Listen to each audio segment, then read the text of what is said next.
2 mois, jour pour jour, après l'annonce d'un sureffectif de 1600 personnes, on peut dire que Beneteau revient de loin. L'entreprise espérait à ce moment-là sauver 1000 emplois.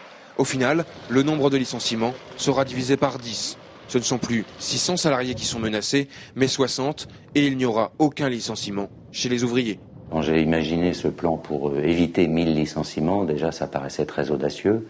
Après, dans l'entreprise, ça a commencé à bien se passer, donc j'ai traduit ça, il y aura plus que 1000 licenciements évités, puis après on a rêvé sur 1200, 1300, mais le résultat définitif à 1530 est remarquable.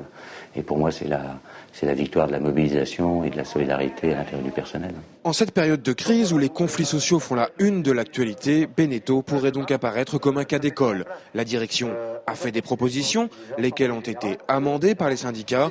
Bref, chacun a joué son rôle. Les relations entre direction et partenaires sociaux ont toujours été là. Aujourd'hui, on voit que ça paye. La négociation, la discussion entre le patronat et les syndicats ont abouti au résultat qu'on connaît aujourd'hui. Donc, c'est une victoire pour les syndicats, pour le patronat. Quand les conditions sont réunies, que les gens se parlent, on arrive à des choses quand même positives pour tout le monde.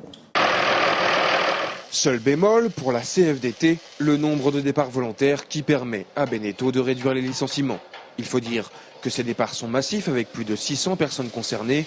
Or, certains salariés auraient choisi de quitter l'entreprise sans réel projet.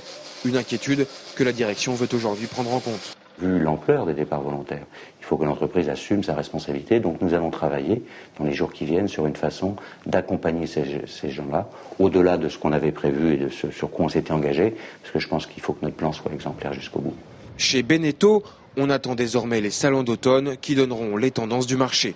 Ce qui est certain pour le moment, c'est que rarement un PSE, un plan de sauvegarde de l'emploi, n'aura aussi bien porté son nom.